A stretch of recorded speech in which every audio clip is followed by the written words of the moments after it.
Good evening. My name is Nathan Woodliff-Stanley, and I'm a volunteer member of the steering committee of We Believe Colorado, as well as a board member of the Interfaith Alliance. I extend a warm welcome to everyone here. 4 years ago, in the 2004 election, there was a lot of talk about values voters, usually assuming that they were only right-wing Christians who cared about a couple of hot-button issues and little else. Here in Colorado, we went against some of the trends that year at a state level, and there was more widespread change in 2006. We believe that much of that change was led by voters who consider lifting people out of poverty, respecting the rights of all people, healing our planet, striving for peace, and seeking the common good to be examples of real values. The traditional religious right has been well organized and highly visible for years, in spite of representing well under a third of Americans who consider themselves religious. Here in Colorado and elsewhere, there are Muslims, Jews, Buddhists, and adherents of many other religions. There are moderate or progressive Christians in great numbers who have not always been very visible. There are evangelical Christians who agree that poverty and the environment are values issues. There are people with no formal religion, but with strong values. There are organizations of Latinos, African American churches, interfaith and intercultural alliances, and many kinds of progressive activists, but their efforts have often been disconnected. We Believe Colorado is not just another of these organizations.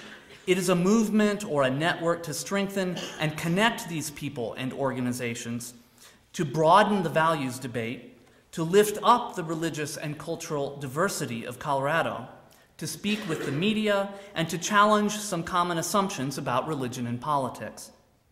We respect the boundaries around religious and political activities in the law, and at the same time, we know how important real values are to the way people vote and to the future of our state and our nation. We don't want to be invisible anymore. Part of our inspiration came from the successful example of We Believe Ohio in 2006, and we welcome the support of the National Faith in Public Life program, but We Believe Colorado is very locally driven. Dozens of Colorado religious leaders and organizational representatives worked on several drafts of the founding statement, which is presented today with many endorsers. This is only a beginning, but you will hear more this evening about what this effort is, why it is important, and where we can go from here. So now I would like to introduce Ron Stief, Director of Organizing and Strategy for Faith in Public Life, to give some more national context for We Believe Colorado. Well, I have had a great time coming in and out of Colorado for meetings, and what a gorgeous state. It's not 100 degrees and humid like it is in Washington, D.C., and just an amazing group of people that I've been working with, so I'm very honored. And I want to lift up this whole event tonight to the glory of God in the name of our inclusive God, a God of abundant love, unending passion for justice. And I also greet you from our staff in Washington, D.C., who has worked very hard to help make this event happen, and from our sister coalitions around the country, where similar efforts at the statewide level are happening with We Believe Ohio, with Faithful Arkansas, with Pennsylvanians for the Commonwealth, emerging coalitions in South Dakota and Georgia, where people are forming with us, with Faith in Public Life, to really bring together the same similar kind of agenda that this amazing group of people here on the stage with me represents tonight. It is faith communities coming together to change the values debate in election 2008. And I think that might be music to some of your ears here. I hope it is. I really hope that is.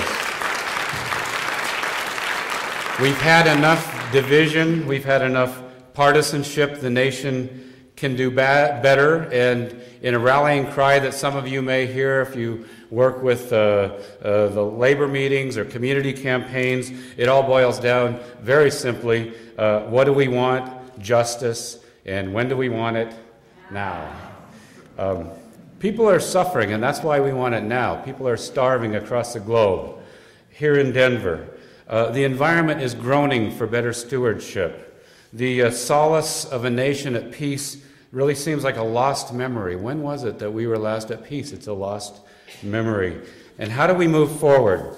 Well, Faith in Public Life was founded by about 50 faith leaders after the 2004 presidential election, and Nathan talked a little bit about some of the story where we felt that the values and the role of values voters was really mischaracterized by an exit poll that was taken and then was sort of repeated by the media, when in fact our exit polling showed a broad set of values voters that brought issues to the polls like jobs for the unemployed, peace, solutions to global warming, justice for the poor. And those of us who are motivated by this vision of the common good, you'll hear a lot about that with We Believe, religious and non-religious. We've always been in the majority. It's just that we've never been counted as values voters comes election. Does anybody else sense that? And yet the values are just as strong as they've ever been for these issues because of our community need. So in election 2006, there was a shift thanks to some good work by the faith community. Faith in Public Life was able to document about 200 independent media hits around the country that, in fact, this new values voter was there, was part of the election, was being heard, was actually beginning to shift the ground under politics as usual, and especially shift the ground under a new emerging movement in the faith community. So one final word about the national scene. I don't know if any of you see in April, CNN did a forum on television with the presidential candidates called the Compassion Forum. Did some of you see that on CNN? Yeah, it was pretty powerful. 2.5 million people saw that, and it was probably one of the most diverse politically and interfaith group of faith leaders that has ever been seen in almost an accountability session with our presidential candidates. Unfortunately, Senator McCain did not make it to that, but mostly because I think he didn't want to get caught in the crossfire between Barack Obama and Hillary Clinton at the time. That was back when all three of them were still in.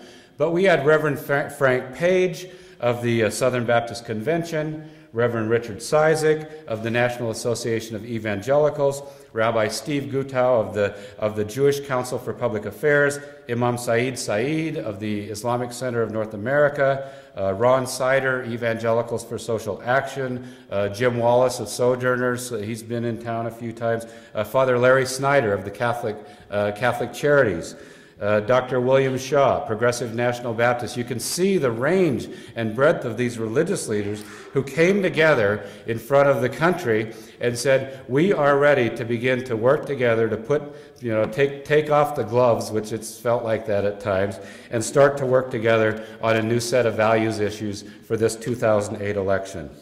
So this is the new interfaith movement that's leading the way, and there is a new values debate. You'll hear how that's being played out here in Colorado tonight with the presentations. It's a third way. It's a diverse movement. It's rooted in political dialogue. It's a debate whose time has come. And I don't need to remind you of what the stakes are in this election for this state and for this world at this particular moment this fall in November. So please join us. And now I'll turn it on to the rest of the panelists, please, and Reverend Jan Halloran, one of our top organizers with We Believe Colorado. Thank you.